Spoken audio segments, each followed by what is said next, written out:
अल्लाह जी नेमतुं जो इनाम रमज़ान। अऊज़ु बिल्लाहि मिनश्शैतानिर्रजीम। बिस्मिल्लाहिर्रहमानिर्रहीम। अल्हम्दुलिल्लाहि रब्बिल आलमीन व सल्लल्लाहु अला मुहम्मदिन व अला आलिहि त्तय्यबीन त्ताहिरीन। अम्मा बअद फ़क़द क़ाल सुब्हानहु व तआला फ़िल क़ुरआनिल मजीद वल फ़ुरक़ानिल हमीद व क़ौलुल हक़्क़। बिस्मिल्लाहिर्रहमानिर्रहीम। अयुहिब्बु अहदुकुम अन यअकुल लहम अख़ीहि मैतन फ़करिहतुमूहु। नाज़रीन इकराम, सलामुन अलैकुम व रहमतुल्लाह। नाज़रीन, असां हिन माही मुबारक रमज़ान जेको फ़ज़ीलतनि ऐं बरकतनि जो महीनो आहे, जंहिंमें ख़ुदावंद आलम इंसाननि ते रोज़ा फ़र्ज़ कया आहिनि, हिन माह में असां तव्हांजी ख़िदमत में हर रोज़ माह मुबारक रमज़ान जे हवाले सां हिकु नए मौज़ू सां तव्हांजी ख़िदमत में हाज़िर थींदासीं। अॼु जेको असांजो मौज़ू आहे उहो आहे गीबत ऐं तोहमत, जंहिंजे बारे में रवायतुनि में मिले थो त गीबत ऐं तोहमत जी इस्लाम में घणी मज़म्मत कई वई आहे। ख़ुसूसन अगरि असां माह मुबारक रमज़ान में ॾिसूं, जंहिंमें इंसान रोज़ो रखे थो, रोज़ो रखी करे इंसान पाण खे गुनाहनि खां परे न करे, गिला गीबत ऐं तोहमत खां परे न रखे, त उहो इंसान जो रोज़ो बाक़ी नथो रही सघे। पहिरियां असां तव्हांजी ख़िदमत में गीबत जी तारीफ़ कंदा हलूं त गीबत चइबो छा खे आहे। गीबत उन शइ खे चइबो आहे अगरि असां कंहिं इंसान जी कंहिं ॻाल्हि खे असांखे ख़बर आहे त उन इंसान में उहा ॻाल्हि मौजूदु आहे, उन ॻाल्हि जी असां ॿिए कंहिं सां तज़किरो कयूं, जॾहिं मालिक खे जंहिंजी ॻाल्हि कई वई आहे उनखे उन ॻाल्हि जी ख़बर पवे ऐं हू नाराज़ थिए, त पोइ इहा गीबत थी वई आहे। ऐं तोहमत उनखे चवंदा आहिनि अगरि कंहिं इंसान में काई ऐब काई ॻाल्हि मौजूदु नाहे, तॾहिं बि असां उन ॾांहुं कंहिं गुनाह जी निस्बत ॾियूं, कंहिं ग़लति कम जी निस्बत ॾियूं, त इहा तोहमत आहे, जॾहिं त हुन में मौजूदु ई नाहे। गीबत जंहिं इंसान में उहा ऐब उहा ॻाल्हि मौजूदु आहे, असां उनखे दोहरायूं था ॿिए कंहिं जे साम्हूं, जॾहिं त उहो जेको मालिक आहे उहो राज़ी न आहे, त उहा गीबत आहे। ऐं तोहमत उन शइ खे चवंदा आहिनि जो जंहिं इंसान में मौजूदु उहा ऐब उहा ॻाल्हि न हुजे, उहो इंसान ते इल्ज़ाम लॻाए त उनखे तोहमत चए थो वञे। रवायतुनि में मिले थो त रसूल ख़ुदा सल्लल्लाहु अलैहि वसल्लम पंहिंजे सहाबनि खे फ़रमायो त तव्हांखे ख़बर आहे त गीबत छा खे थो चइजे, त सभिनी इहो ई चयो त अलाह जो रसूल ऐं अलाह बहितर ॼाणनि था, ऐं असांखे तव्हां ई तालीम ॾियो।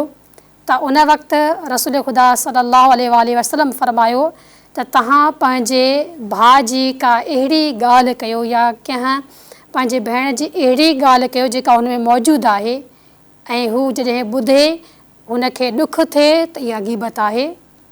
ऐं तोहमत जे बारे में रसूल अल्लाह फ़रमाइनि था त तोहमत उनखे चवंदा आहिनि जो जेको मालिक आहे, जेको इंसान आहे, उन में उहा ॻाल्हि उहो ऐब उहो गुनाह न हुजे, तव्हां उन जे बारे में चओ त इन इंसान में इहा ॻाल्हि आहे, इल्ज़ाम लॻायो, त उहो तोहमत आहे।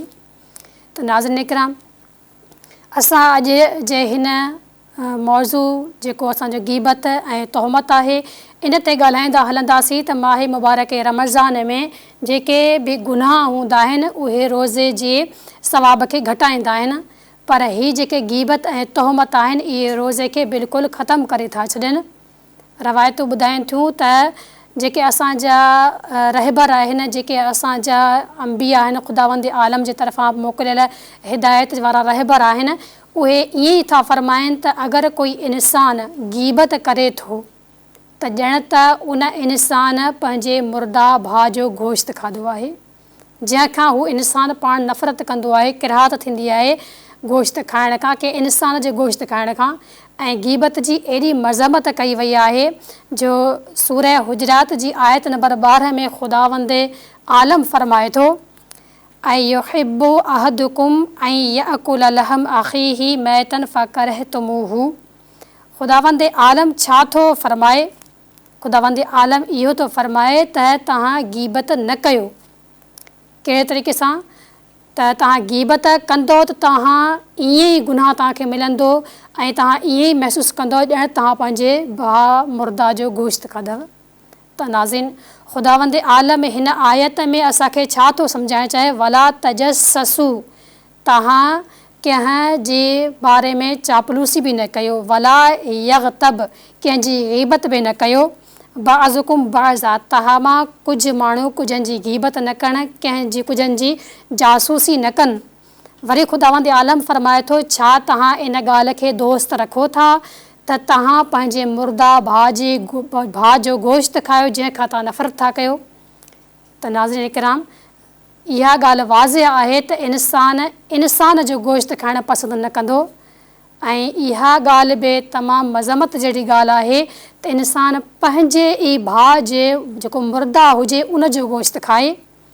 रवायतूं ॿुधाइनि थियूं त हिकु दफ़ो रसूलुल्लाह सल्लल्लाहु अलैहि वसल्लम रस्ते तां वञनि पिया त उन वक़्तु अलाह जे हबीब पैगम्बर अकरम मोहम्मद मुस्तफ़ा सल्लल्लाहु अलैहि वसल्लम ॾिठो त ॿ औरतूं आहिनि। हिकिड़ी औरत पंहिंजे घर जे दरवाज़े ते बीठल आहे ऐं ॿी औरत पंहिंजे घर जे दरवाज़े ते बीठल आहे। उहे ॿई औरतूं हिक ॿिए सां जहिड़ो करे रहियूं आहिनि ऐं हिक ॿिए खे बुरो भलो ॻाल्हाए रहियूं आहिनि। त उन वक़्तु ख़ुदा जे हबीब, ख़ुदा जे पैगम्बर फरमायो त इन्हनि खे पाणी पीआरियो वञे। जॾहिं असहाबनि पाणी खणी करे उन्हनि औरत ॾांहुं वधिया त उन्हनि औरतुनि हिकु ज़बान थी करे चयो, या रसूल अल्लाह, असांजो त रोज़ो आहे। त उन वक़्तु ख़ुदा जे हबीब मोहम्मद मुस्तफ़ा सल्लल्लाहु अलैहि वसल्लम फरमाए थो, तअजुब सां फरमाए थो त छा अञा ताईं तव्हांजो रोज़ो बाक़ी आहे? एतिरो कुझु तव्हां हिक ॿिए खे ग़लति ॻाल्हाए विया हो, हिक ॿिए खे बुरो भलो चयो अथव, त अञा ताईं तव्हांजो रोज़ो बाक़ी आहे। त नाज़रीन इकराम, इन वाक़े सां इहा ख़बर थी पवे त इंसानु अगरि बुरो भलो ॻाल्हाए थो, हिन ज़बान सां अगरि ग़ीबत करे थो या बुरो कंहिंखे चवे थो, बुरा अल्फाज़ कढे थो, त उन इंसान जो रोज़ो बाक़ी नथो रही सघे। जॾहिं त हीउ माहे सियाम आहे, रोज़नि जो महीनो आहे, माहे रहमत आहे, मग़फ़िरत आहे। हिन माहे मुबारक रमज़ान में ख़ुदावंद आलम इंसान ते रोज़ा फ़र्ज़ कया आहिनि त ऐं इंसान, तूं पंहिंजे शिकम खे बि कंट्रोल में रख, पंहिंजे शिकम खे बि जेके खाइण वारियूं शयूं आहिनि उनखां कंट्रोल में रख। उन सां गॾोगॾु पंहिंजी ज़बान खे बि कंट्रोल में रख। कहिड़नि ॻाल्हियुनि खां जेके ॻाल्हियूं तुंहिंजे रोज़े खे बातिल कनि थियूं, जेके ॻाल्हियूं तुंहिंजे रोज़े जे सवाब खे घटाइनि थियूं। त नाज़रीन इकराम, अञा अॻिते रवायत में मिले थो त शिकम जे रोज़े खां अफ़ज़ल तरीन रोज़ो ज़बान जो आहे ऐं ज़बान जे रोज़े खां अफ़ज़ल तरीन रोज़ो दिलि जो आहे। त असांजा जेके रहबर आहिनि, असांजा जेके हिदायत करण वारा हादी आहिनि, उहे ईअं फ़रमाइनि था त तव्हांजो रोज़ो जेको शिकम जो आहे, जेको पेट जो आहे, तव्हां खाइण पीअण खां पंहिंजे पेट खे रोकियो था, इन खां बहितरीनु रोज़ो तव्हांजे ज़बान जो आहे। तव्हां शिकम जो रोज़ो बि रखो, उन सां गॾोगॾु ज़बान जो रोज़ो बि रखो, उन सां गॾोगॾु दिलि जो बि रोज़ो रखो। अगरि तव्हांजे दिलि में ग़लति ॻाल्हियूं या ग़लति सोच ईंदा या ग़लति कंहिंजे बारे में ख़्यालु ईंदो त तव्हांजे रोज़े जो सवाबु घटिजी वेंदो ऐं कुझु ॻाल्हियूं, कुझु सोच अहिड़ा आहिनि जंहिंजी वजह सां तव्हांजो रोज़ो बि बातिल थी सघे थो। जहिड़े तरीक़े सां अगरि मां पंहिंजे ज़बान ते कंट्रोल न कयां ऐं मां इन ई ज़बान सां गिला, ग़ीबत या तोहमत करे वेही रहां त मुंहिंजो रोज़ो ई बातिल थी वेंदो। त नाज़रीन इकराम, ही माहे सियाम जेको ख़ुदावंद आलम जे रहमत ऐं बरकतनि ऐं मग़फ़िरत जो महीनो आहे, निजात जो महीनो आहे। असांखे घुरिजे त हिन माह में असां पंहिंजे ज़बान, दिलि ऐं शिकम खे उन्हनि शयुनि खां परहेज़ करायूं जेके रोज़े खे ऐं रोज़े जे सवाब खे घटाइनि थियूं, रोज़े खे बातिल कनि थियूं। त नाज़रीन, तव्हांजी ख़िदमत में असां अॼु हिन मौज़ू में, असां अॼु हिन प्रोग्राम में ग़ीबत ऐं तोहमत जे बारे में कुझु रवायतूं ऐं आयतूं तव्हांजी ख़िदमत में पेश कंदासीं। त रवायत में मिले थो त ग़ीबत जेको इंसानु करे थो त उन इंसान जे दिलि मां ईअं ईमान ख़तमु थी थो वञे जीअं नमक जेको लूणु हूंदो आहे उहो पाणी में घुली करे ख़तमु थी वेंदो आहे। त नाज़रीन किराम, असां जेको हीउ रोज़ो रखूं था इन में अगरि गीबत बि कयूं, गीबत इंसान जे ईमान खे ख़तमु थो करे, ईमान खे नुक़सान थो पहुचाए। ईअं ईमान खे ख़तमु थो करे जीअं रवायतूं ॿुधाइनि थियूं, हदीसूं ॿुधाइनि थियूं, जीअं जेको लूणु हूंदो आहे पाणी में विझंदो त लूणु जीअं मिंट में ॻरी वेंदो आहे, अहिड़े तरीक़े सां इंसान जे दिलि मां ईमान ख़तमु थी वेंदो आहे। अगरि असां रोज़े में गीबत खां पंहिंजे ज़बान खे न रोकींदासीं त इन खां ख़बर थी पवे त असांजो रोज़ो बि बातिल थी वेंदो ऐं रोज़े जो असांखे सवाबु बिल्कुलु बि न रहंदो। छो जो मौला अली अलैहिस्सलाम फरमाइनि था त केतिरा ई अहिड़ा माण्हू आहिनि जेके रोज़ो रखनि था, फ़क़ति बुख ऐं उञ काटनि था, उन्हनि खे सवाबु अजर कुझु नथो मिले, छो जो हू पंहिंजे दिलि ऐं ज़बान ते कंट्रोल नथा रखनि, हू पंहिंजे दिलि ऐं ज़बान खे बुरनि ॻाल्हियुनि ऐं बुरनि सोचनि खां पाक नथा करनि। त नाज़रीन, तव्हां जे साम्हूं असां जेका गीबत जे बारे में रवायतूं ॿुधायूं था त ख़ुदा खां इहो दुआ घुरंदा हलूं त ख़ुदावंद आलम असांखे इन्हनि ते अमल करण जी बि तौफ़ीक़ इनायत फ़रमाए।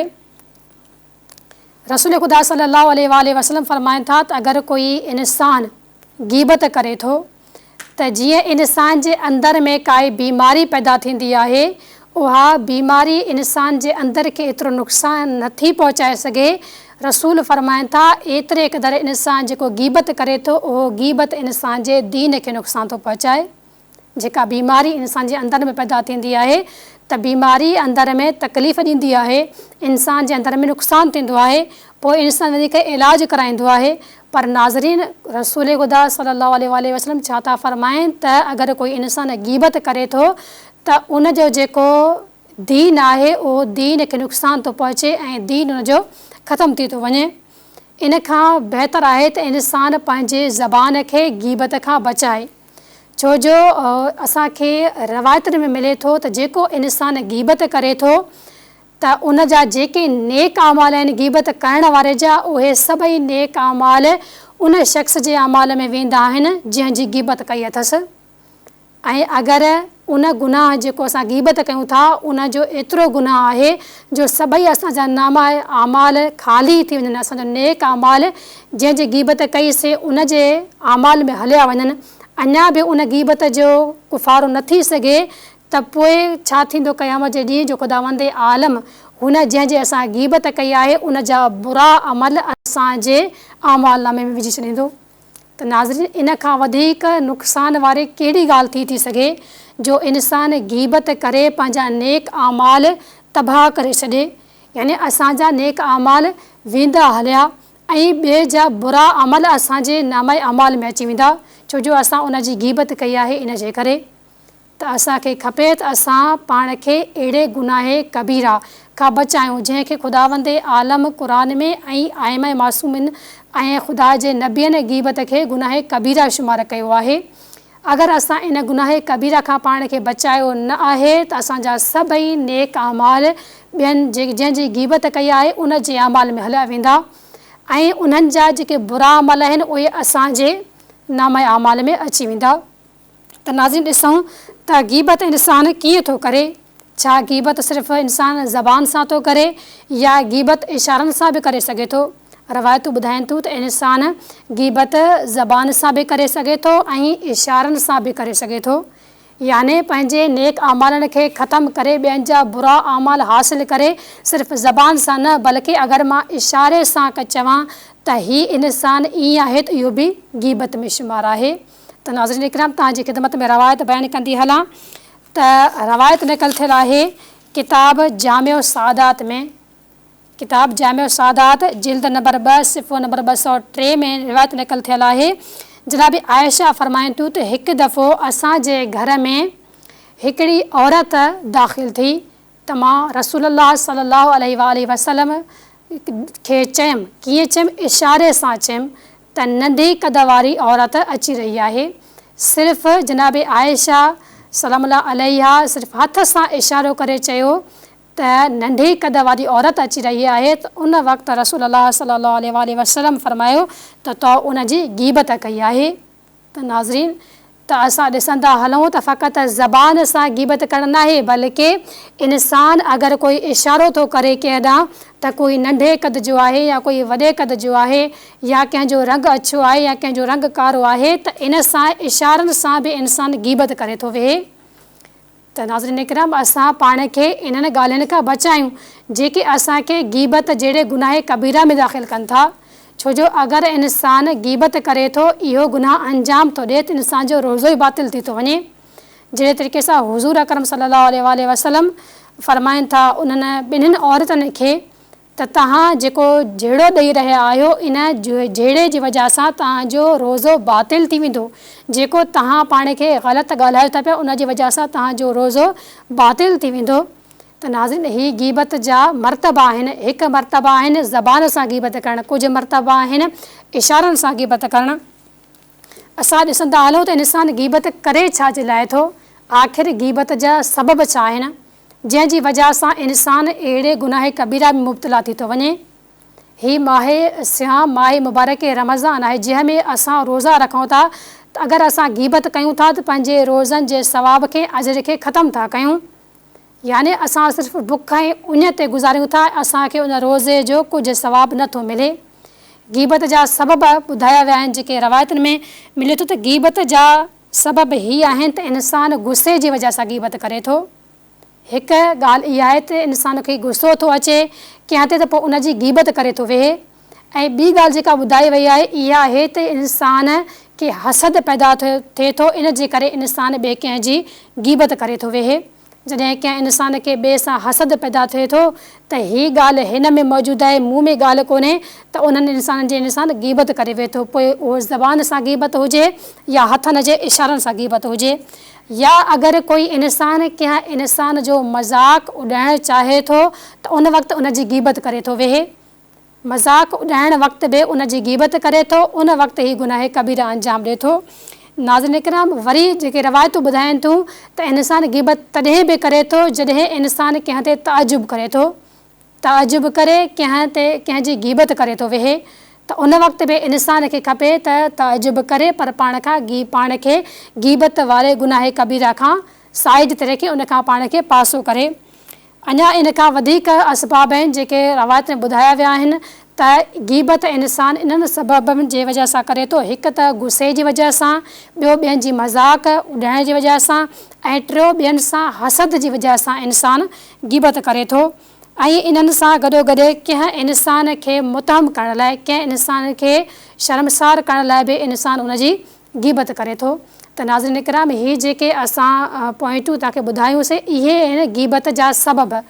इंसान खे खपे त इन्हनि ॻाल्हियुनि खां पाण खे परे रखे त जीअं गीबत जहिड़े गुनाह कबीरा खां बची वञे, ऐं हिन माह मुबारक रमज़ान में ख़ुशूसन उन रोज़े जो सवाबु हासिलु करे, त जीअं ख़ुदावंद आलम खे बि राज़ी करे ऐं उन्हनि जे चूंडियल जेके उन जा हिन नबी उन्हनि खे बि ख़ुशि करे, ऐं उन्हनि जा जेके आइमा आहिनि उन्हनि जी बि ख़ुशनुदी हासिलु करे। त इंसानु जेको इहो गुनाह थो करे, गुनाह कबीरा जेको गिला गीबत थो करे, अगरि इहो गिला गीबत करे थो वेहे त हाणे इन जे बदिले में इंसानु छा ॾिए, छा करे जो इहो गुनाह माफ़ु थिए, छा जी वजह सां ही इंसानु इहो गुनाह कबीरा जेको गीबत आहे, हिकु गुस्से जी वजह सां गीबत में मुब्तला थो थिए, ऐं हिकु हसद जी वजह सां, हिकु मज़ाक उॾाइण जी वजह सां, इहे थिया असबाब। हाणे कहिड़ी ॻाल्हि आहे, हाणे कहिड़ो कमु कयूं जो असांजो इहो गुनाह माफ़ु थी वञे। रवायतूं ॿुधाइनि थियूं तव्हां जंहिं इंसान जी गीबत कयो था त तव्हां वञी करे उन इंसान खां माफ़ी घुरो त असां तुंहिंजी गीबत कई आहे, असांजो हीउ गुनाह माफ़ु कर, त पोइ तव्हांजो इहो गुनाह माफ़ु कयो वेंदो।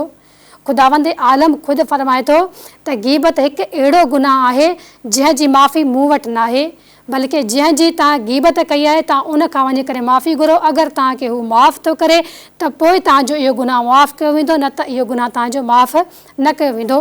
त नाज़रीन, इन गीबत जो कुफ़ारो इहो आहे त रवायतुनि में रसूल अकरम सल्लल्लाहु अलैहि वसल्लम उसूल काफ़ी किताब में हदीस नक़ल थियल आहे त हुज़ूर अकरम फरमाइनि था त तव्हांजे गीबत जो कुफ़ारो इहो आहे त तव्हां उन इंसान लाइ इस्तग़फ़ार पढ़ो, उन जी बख़्शिश लाइ दुआ घुरो, त त ख़ुदावंद आलम उन जा गुनाह माफ़ फरमा। त अगरि तव्हां ईअं इस्तग़फ़ार हुन जे लाइ घुरंदो, हुन लाइ दुआ घुरंदो, त पोइ तव्हां इन गीबत जो कुफ़ारो ॾेई रहिया आहियो। यानी गीबत जेका तव्हां कई आहे, जेको गुनाह कयो आहे, उनखे पंहिंजे खे बख़्शिराए रहिया आहियो। उन खां अलावा रवायतूं ॿुधाइनि थियूं त अगरि तव्हां कंहिं इंसान खे गीबत कंदे ॾिसो त उनखे मना कयो। अगरि तव्हां उनखे मना न कयो त उन गीबत जे अधो अधु गुनाह में तव्हां बि शामिलु थी वेंदो। ऐं अगरि तव्हां उन गीबत करण वारे खे मना था कयो त पोइ तव्हांखे 5000 नेकियूं तव्हांजे नामाए आमाल में लिखी वेंदियूं। त नाज़रीन इकराम, हीउ जेको गुनाह कबीरा आहे, जंहिं ॾांहुं इंसाननि जी तवजह घटि आहे। असांजे मुआशरे में ॾिसूं त हीअ गीबत आम आहे, हर जॻह ते आहे, हर महफ़िल में, हर कचहरी में हीअ गीबत आम आहे। भले इंसान नंढो हुजे या वॾो हुजे, वॾा माण्हू हुजनि, नंढा माण्हू हुजनि, औरत हुजे या मर्द हुजे, सभिनी में इहा गीबत मौजूदु आहे। हीअ गुनाह कबीरा अॼुकल्ह आम रवाज थी वियो आहे। इंसान खे खपे त इन खे पाण खां आदत खे कढी छॾे। हीअ गुनाह कबीरा आहे जंहिंजी वजह सां इंसान जा आमाल रायगान था वञनि, आमाल क़बूल नथा थियनि। इन गीबत जी वजह सां इंसान जो जेको रोज़ो आहे, जेको रोज़ो ख़ुदावंद आलम ताईं पहुचाइण जो वाहिद हिकु रस्तो आहे। ख़ुदावंद आलम जे ताईं जेके पहुचण जा रस्ता आहिनि, रवायतूं ॿुधाइनि थियूं त इंसान अगरि ख़ुदा ताईं पहुचणु थो चाहे त उहो राति जो उजाॻो करे ख़ुदा सां ॻाल्हाए, ख़ुदा सां राज़ो न्याज़ करे ख़ुदा ताईं पहुचे। उन ई तरीक़े सां रोज़ो बि हिकु अहिड़ी इबादत आहे जेको इंसान खे ख़ुदावंद आलम ताईं पहुचाइण जो तरीक़ो आहे। अगरि असां इन ई रोज़ो रखी करे कंहिं मोमिन या मोमिनियाणी जी गीबत कयूं त पोइ असां इन रोज़े जे फ़ाइदे खां, रोज़े जे सवाब खां महरूम रहिजी वेंदासीं, जेको असांजे लाइ हिकु वॾो नुक़सानु आहे। जंहिं तरीक़े सां रसूल अल्लाह सल्लल्लाहु अलैहि वसल्लम फरमाइनि था त उहो इंसान बदबख़्त ऐं बद अंजाम आहे जेको माह मुबारक रमज़ान खे त अपनाए, उन में शरीक त थिए, पर उन माह में उन खां फ़ाइदो न वठी सघे, उन में आमाल न करे सघे ऐं उन जा रोज़ा रखी करे सवाब हासिलु न करे सघे, त उहो बदबख़्त ऐं बद अंजाम आहे। कहिड़े तरीक़े सां छाजे लाइ रसूल ईअं फरमाए रहिया आहिनि? छो ईअं फरमाए रहिया आहिनि? इन जे करे जो इंसान रोज़ो त रखे थो, नमाज़ूं त पढ़े थो, पर गीबत ऐं तोहमत जहिड़नि गुनाहनि खां पाण खे परे नथो रखे, त उन इंसान जा इहे आमाल, इहे रोज़ा रायगान थी था वञनि। उन्हनि जो को सवाबु नथो मिले, सिर्फ़ु इंसान जो उहो बुख ऐं उञ काटण जो टाइम गुज़री थो वञे। त नाज़रीन, अगरि असां हिन माह सियाम में असां पाण खे गुनाहनि खां पाक न रखियोसीं, गीबत जहिड़े गुनाह कबीरा खां असां पाण खे परे न रखियोसीं, त असां पंहिंजे रोज़े खे ज़ाया करे छॾियो आहे। त असांखे खपे त हिन माह में असां पंहिंजे ज़बान ते, अखियुनि ते, कननि ते ऐं पंहिंजे दिलि ऐं पंहिंजे शिकम ते कंट्रोल कयूं, त जीअं असां हिन माह जे फ़ज़ीलतनि ऐं इबादतनि मां सैराब थी सघूं।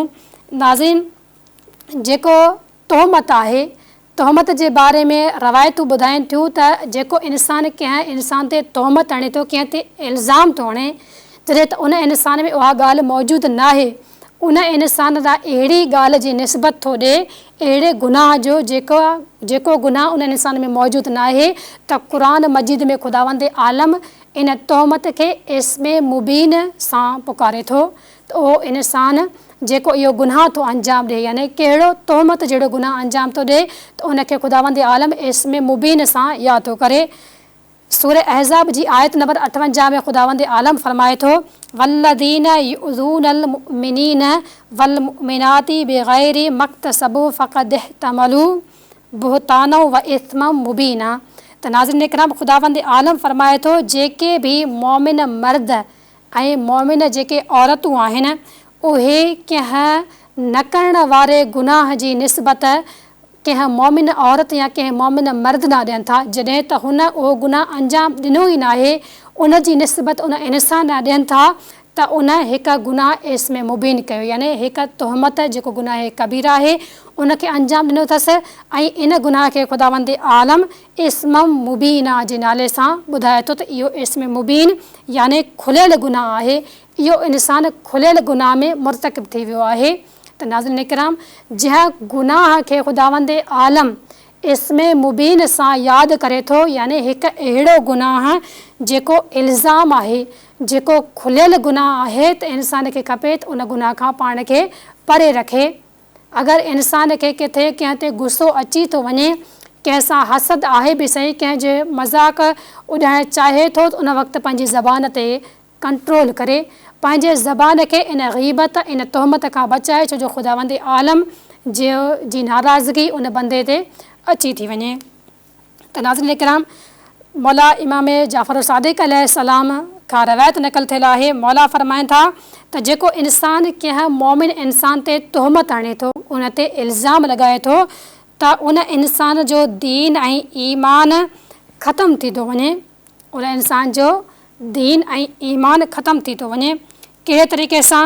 जो रवायतूं ॿुधाइनि थियूं, मौला फ़रमाइनि था त जेको तोहमत हणण वारो आहे, जेको बहतान हणण वारो आहे, इल्ज़ाम हणण वारो आहे, उन इंसान जे दिलि मां ईमान ऐं उन जो दीन ईअं ख़तमु थी थो वञे जहिड़े तरीक़े सां लूणु पाणी में घुमी करे ख़तमु थी थो वञे। रवायत नक़ल थियल आहे हुज़ूर अकरम सल्लल्लाहु अलैहि वसल्लम खां। हुज़ूर फ़रमाइनि था त अगरि कोई इंसान कंहिं इंसान ते बहतान थो हणे, कंहिं ते इल्ज़ाम ऐं इहो तोहमत थो हणे, त उन इंसान खे क़यामत जे ॾींहुं हिकु बाह वारे टेले ते, ढेर ते उनखे बीहारियो वेंदो, एसि ताईं जो हुन इंसान जो उहो गुनाह बख़्शियो न वञे। उन बाह वारे जेको टेले ते, जेको ढेर ते इंसान खे बीहारियो वेंदो, त उहो इंसान पिघरंदो उन जे मथां, एतिरे क़दुरु जो अगरि उन जो गुनाह न बख़्शियो वियो, त उन ई बाह जे उन टेले जे मथां उनखे बीहारियो छॾियो वेंदो, त उहो हिते बीठो हुजे। त नाज़रीन किराम, असां हिते अगरि ग़ीबत ऐं तोहमत खे, जंहिंखे पंहिंजी ज़िंदगी में असां हल्को था सम्झूं, जंहिं ॾांहुं असांजी तवजह बिल्कुलु न आहे, जंहिंखे असां पंहिंजे ज़िंदगी जे हर ॻाल्हि में, हर कम में शामिलु था कयूं, ग़ीबत ऐं तोहमत हर इंसान जे हर ॻाल्हि में अॼुकल्ह मौजूदु आहे। असांजे मुआशिरे में बि ग़ीबत ऐं तोहमत मौजूदु आहे, जंहिंजी वजह सां असांजो रोज़े जो सवाबु, असांजे नमाज़ुनि जो सवाबु घटिजी थो वञे। कुझु रवायतुनि में त असांखे उन्हनि जो सवाबु बिल्कुलु मिले ई नथो। त असां सभिनी खे खपे त असां इन ग़ीबत ऐं तोहमत खां पाण खे परे रखूं, छो जो हीउ माहे सियाम आहे, हीउ माहे मग़फ़िरत ऐं रहमत आहे, जंहिंमें ख़ुदावंद आलम पंहिंजे बंदनि ते पंहिंजूं रहमतूं, पंहिंजो मग़फ़िरत ऐं पंहिंजूं नेमतूं नाज़िल करे थो।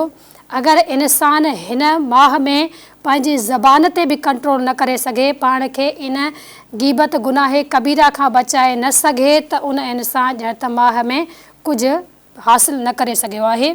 त इन जे करे असांखे खपे त असां हिन माह जे इन फ़ज़ीलत भरियल रातनि में, फ़ज़ीलत भरियल ॾींहंनि में पंहिंजी ज़बान खे ग़ीबत जहिड़े गुनाह खां बचायूं, त जीअं असां उहो हिन माह मां सवाबु हासिलु करे सघूं, जेको हिन माह जो सवाबु रवायतुनि में लिखियलु आहे।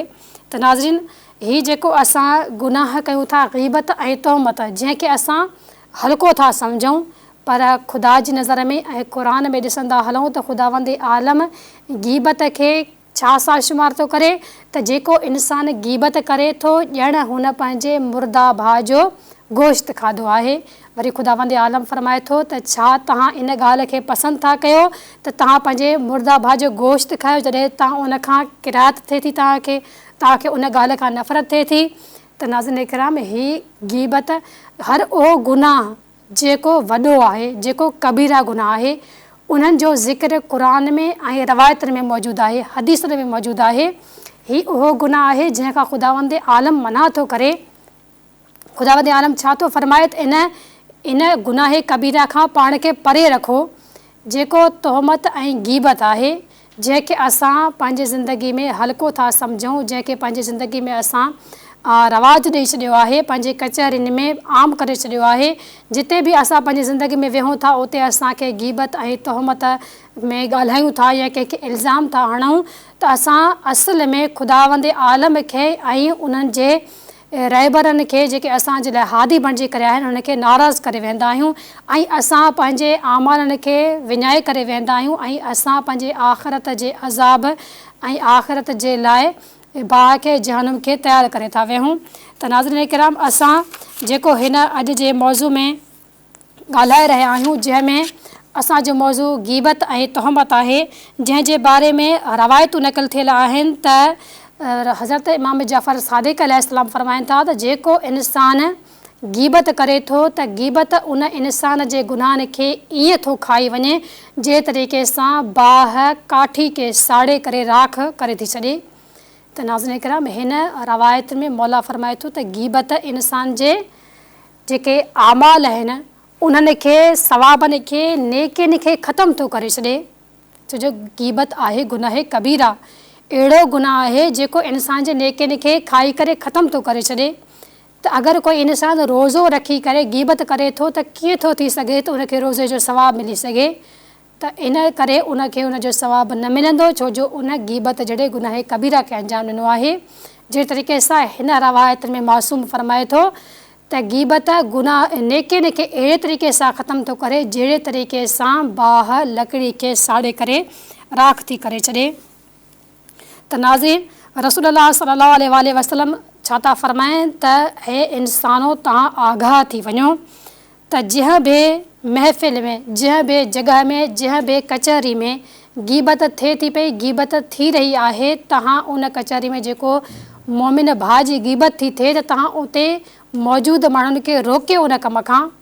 अगरि तव्हां न रोकियव त पोइ तव्हांजे नामाए आमाल में 70,000 गुनाह लिखिया वेंदा, ऐं अगरि तव्हां उन्हनि खे उन गुनाह खां रोकियव त पोइ 5,000 जेके गुनाह आहिनि, बुरायूं आहिनि, उहे तव्हांजे नामाए आमाल मां हटाया वेंदा ऐं ख़तमु कया वेंदा। त नाज़रीन, अगरि असां हिन गीबत अगरि पाण नथा कयूं, ॿियो कोई गीबत करे थो त उनखे बि रोकियूं। अगरि उनखे नथा रोकियूं त असांजे नामाए आमाल में 70,000 गुनाह अची वेंदा। ऐं अगरि उन गीबत करण वारे खे असां रोकियो आहे त हुज़ूर अकरम सल्लल्लाहु अलैहि वसल्लम फरमाइनि था त तव्हांजे नामाए आमाल में 5,000 नामाए आमाल मां 5,000 गुनाह ऐं बुरायूं माफ़ कयूं वेंदियूं। अहिड़े तरीक़े सां असांखे ॿियूं बि हदीसूं मिलनि थियूं, उन्हनि में फरमायो थो वञे त पाण खे गीबत जो आदी न बणायो, पंहिंजे अंदरि गीबत जी आदत न विझो, छो जो गीबत हिकु अहिड़ो गुनाह आहे जंहिंजी वजह सां इंसान खे हिकु वॾी सज़ा जो मुंहुं ॾियणो थो पवे, हिकु वॾी सज़ा जे साम्हूं अचिणो थो पवे, जेको आख़िरत में इंसान खे सज़ा ॾिनी वेंदी। ऐं कुझु रवायतूं ॿुधाइनि थियूं त इन गीबत जी जेका सज़ा आहे उन इंसान खे हिन दुनिया में बि सज़ा ॾिनी वेंदी ऐं आख़िरत में बि ॾिनी वेंदी। त नाज़रीन, असां जेके ही गीबत ऐं तोहमत जी वजह सां पंहिंजे आमालनि खे तबाह था कयूं, पंहिंजे नमाज़नि खे, ज़कात ऐं रोज़े खे तबाह था कयूं, इन तोहमत ऐं गीबत खां असांखे परहेज़ करणु खपे, जंहिंजे बारे में रवायतूं ऐं ख़ुदावंद आलम ख़ुदि क़ुरान में फरमाए थो त गीबत हिकु अहिड़ो गुनाह आहे जेको इंसान गीबत करे थो ॼण त हुन पंहिंजे मुर्दा भाउ जो गोश्त खाधो आहे। ऐं तोहमत हिकु अहिड़ो खुलियल गुनाह आहे जेको बि इंसान उन खुलियल गुनाह खे अंजाम थो ॾिए त उन जे बारे में रवायतूं ॿुधाइनि थियूं त उन इंसान जो दीन ऐं उन इंसान जो ईमान ख़तमु थी थो वञे, जहिड़े तरीक़े सां लूणु पाणी में घुली करे लूणु ख़तमु थी थो वञे, अहिड़े तरीक़े सां उन इंसान जे दिलि मां ईमान जो नूर ऐं उन इंसान जो दीन बि ख़तमु थी थो वञे। त नाज़रीन, असां जेको हिते बहस कई आहे गीबत ऐं तोहमत जे बारे में, असांखे खपे त हिन माहे फ़ज़ीलत, माहे रहमत, माहे सियाह में असां पाण खे हिन गीबत खां परे रखूं, छो जो ख़ुदावंद आलम हिन माहे मुबारक रमज़ान में शैतान खे ज़ंजीरनि सां जकड़े छॾियो आहे, जन्नत जा दरवाज़ा खोले छॾिया आहिनि ऐं जहन्नुम जा दरवाज़ा बंदि करे छॾिया आहिनि। त हिन माह में अगरि असां पाण खे गीबत ऐं तोहमत खां बचायो न आहे त असांजा सभई आमाल क़ाबिल क़बूल न थींदा, ऐं असांजो रोज़ो असां तिलावत क़ुरान कयूं या असां जेतिरो नमाज़ूं, जेतिरो दुआऊं इस्तग़फ़ार पढ़ूं, असांजा उहे क़ाबिल क़बूल न थींदा। असांखे खपे त असां हिन माह में पंहिंजे शिकम सां गॾोगॾु पंहिंजे ज़बान ते बि कंट्रोल रखूं, पंहिंजे ज़बान खे बि परहेज़ करायूं, पंहिंजे दिलि खे बि परहेज़ करायूं उन्हनि ॻाल्हियुनि खां जेके असांजे इबादतनि, असांजे रोज़े, असांजे नमाज़ ऐं असांजे दुआउनि जे सवाब खे घटाइनि था। असांजे इबादतनि खे ख़तमु कनि था ऐं असांजे गुनाहनि खे वधाइनि था। असां उन्हनि गुनाहनि खां परहेज़ कयूं। त नाज़रीन, असां जेको गीबत ऐं तोहमत ते अॼु ॻाल्हायो आहे, ख़ुदावंद आलम खां इहा ई दुआ आहे त ख़ुदावंद आलम असांखे हिन माहे सियाम, माहे फ़ज़ीलत, माहे रहमत में असांखे इन्हनि गुनाहे कबीरा खां बचण जी तौफ़ीक़ इनायत फ़रमाए। नाज़रीन, असांजो अॼु जो साथ एसि ताईं हुयो। ॿिए प्रोग्राम मिलंदासीं। इन वक़्तु ताईं असांखे इजाज़त ॾियो। अस्सलामु अलैकुम वरहमतुल्लाहि वबरकातुहू।